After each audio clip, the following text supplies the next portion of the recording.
Hello, YouTubers, friends, compatriots, bootlickers, bootlickers. I'm a useful idiot. Welcome. And today I want to do another in my series about Israel. And I want to point out, too, that it's not so much that I'm picking on Israel. It's kind of a topical subject right now, surprisingly enough. And as anyone who's watched my videos for any length of time knows, that I do like to occasionally do these related series and focus on different tangents from a single topic or geopolitical event. So anyway, that said, let's get on with this edition, which is looking at the roots of terrorism. A lot of people seem to be misinformed about the roots of terrorism in the Middle East and just the concept of terrorism in general.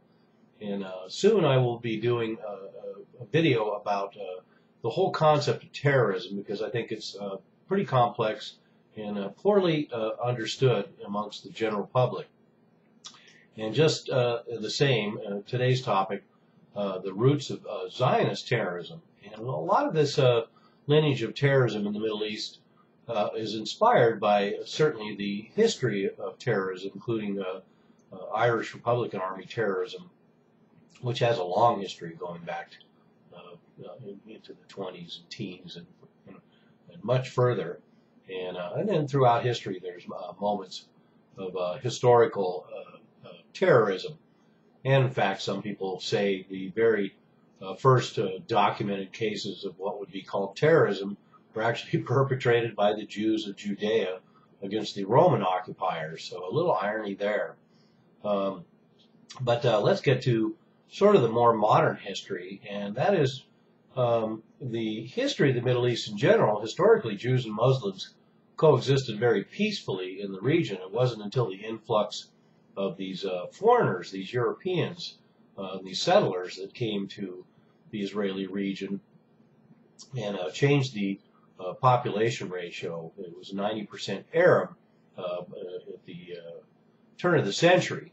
And then you had Jewish settlers slowly moving in, and then repeated uprisings.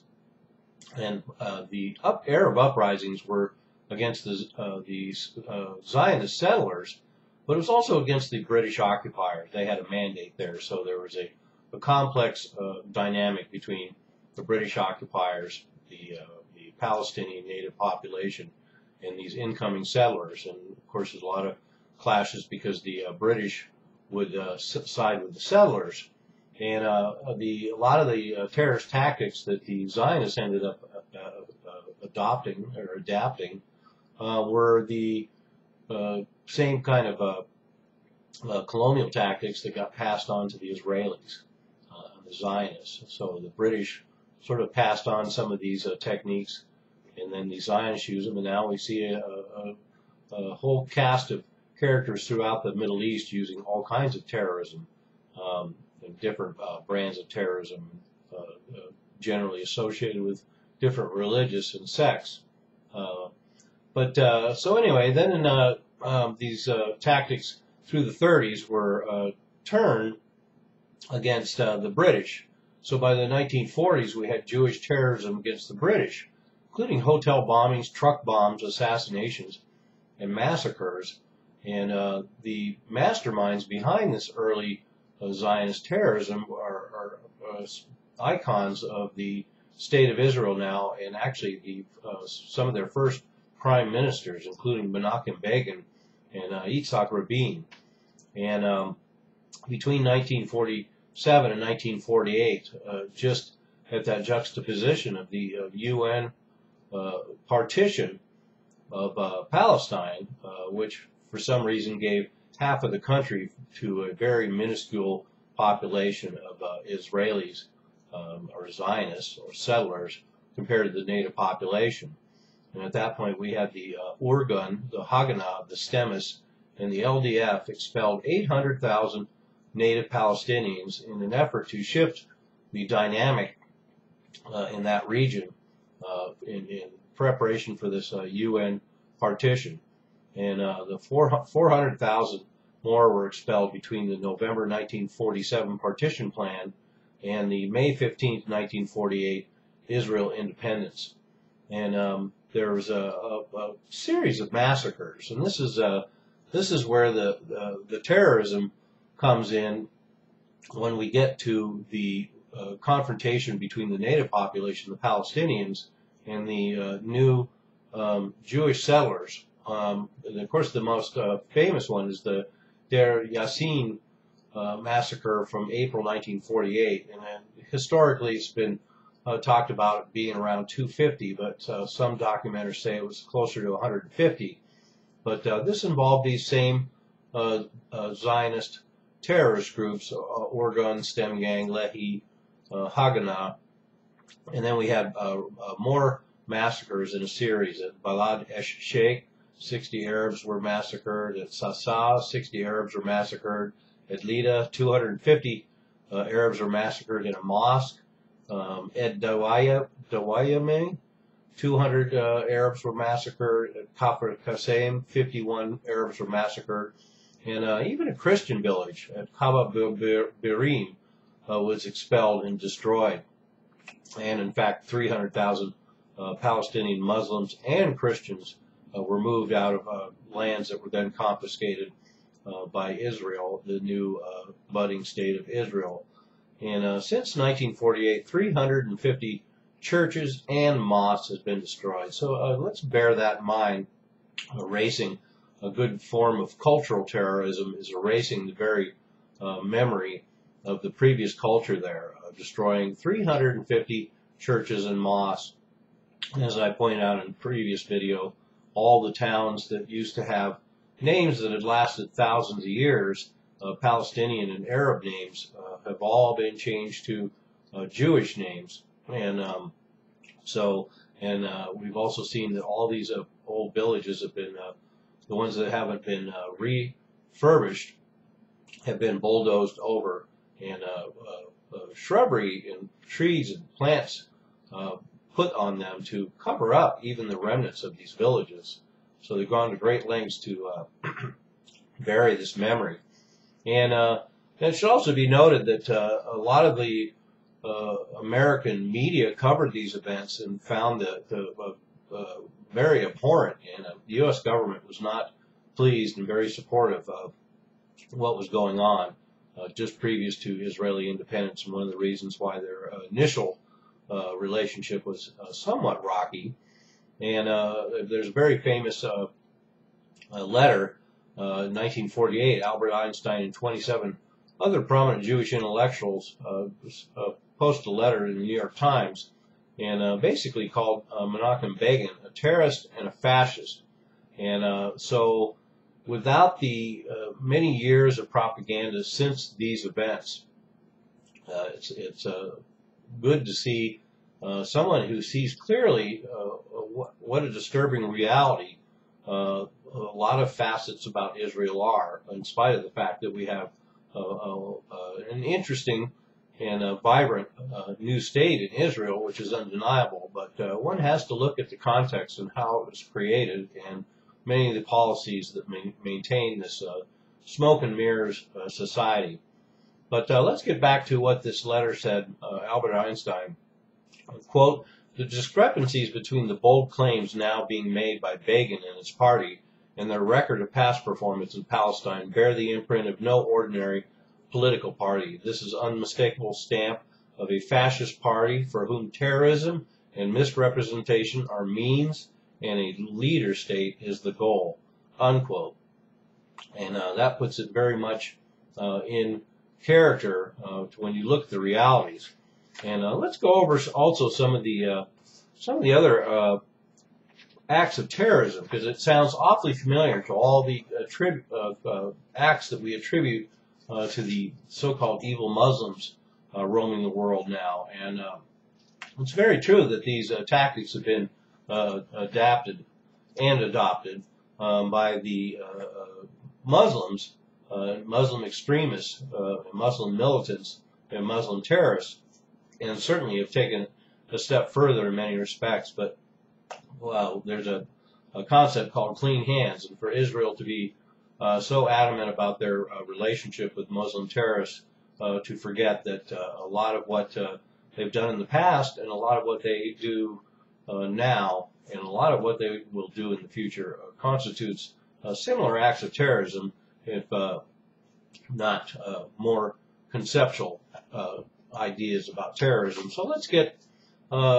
here's a basic list of terrorist acts that should sound familiar. Train bombings, cafe bombings, bus bombings, street shootings, marketplace bombings. In 1 month in 1938, 120 Arabs were killed in marketplace bombings by Zionist extremists. Theater bombings, explosives strapped to donkeys sent into markets. Barrel bombs, truck bombs, grenade attacks, and village raids. And at the massacre of Deir Yassin that I talked about, there was actually rapes and mutilation. And these are the Zionist settlers. Let's remember, this isn't too far back in history. 1948 may seem like a long time ago for many people, especially young people, but that's only a few generations removed. And there's people alive in Palestine and Gaza today that are direct descendants or these very people, passing on these memories of what happened to them. So let's get back to another list of Zionist terrorism in the early history of the State of Israel. 1924, the assassination of an anti-Zionist Jew, which is also notable that the Zionist terrorists would turn on native Jews who had already been living in Palestine, as well as the Muslims, as well as Christians. Between 1937 and 1939, 250 Arabs were killed alone by one Zionist terrorist group, Irgun. 1938, market bombing by Irgun, 28 dead. 1938, a market bombing in Haifa, 49 dead.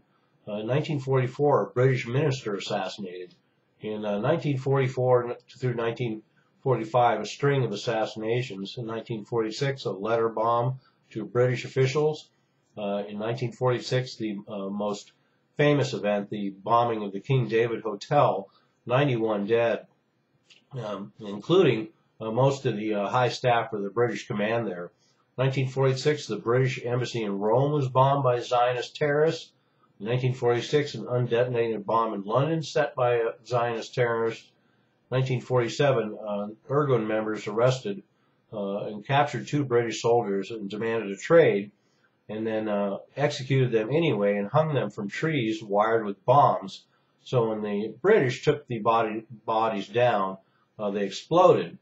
1947, 1948, of course, is the campaign of ethnic cleansing that I talked about earlier. And after the 1967 war, of course, 250,000 more were expelled.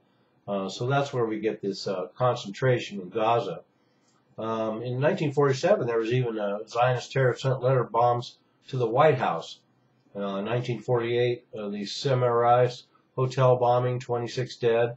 And then 1948, a Swedish UN mediator was assassinated by Zionist terrorists. So sounds all too familiar. And I think after all of that as well, Israel went to the UN and claimed it deserved to be paid for all of these war damages. And Israel even ended up rejecting the entire 1949 UN agreement because they demanded that all the Arab refugees be resettled in Arab countries. So right off the bat, in 1949, they actually went to the UN after all this ethnic cleansing and then wanted the remaining Palestinians and Arabs kicked out of the entire state of Israel. And that's the goal they're working towards now still. And they demanded to keep all the land they held, which was 80%, even though they were about 12% of the population of Israel in 1948. So this is a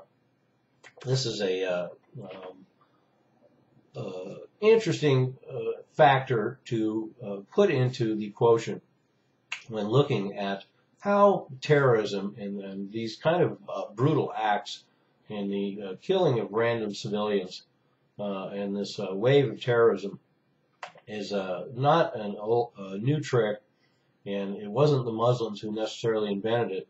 It seems pretty clear to me that after being inspired by what generations of Palestinians have passed on about their history to their generation, only the last 2 or 3 generations, and they're telling a story about being chased away by bloodthirsty devils who raped and mutilated and destroyed their villages and sent them packing in the hundreds of thousands. 50,000 Palestinians removed from a single city in a single day, and telling stories about jeeps driving through with loudspeakers announcing that the fate that awaited them would be the same as the infamous Deir Yassin massacre, and that was enough to terrorize everyone into moving on, and that is where we end up today. And that is the legacy that Palestinians pass on to themselves. And then they wonder why we're not getting anywhere in this situation. So anyway, just a quick overview of the idea that terrorism didn't start with the Muslims. I'm a useful idiot. Don't you be one too.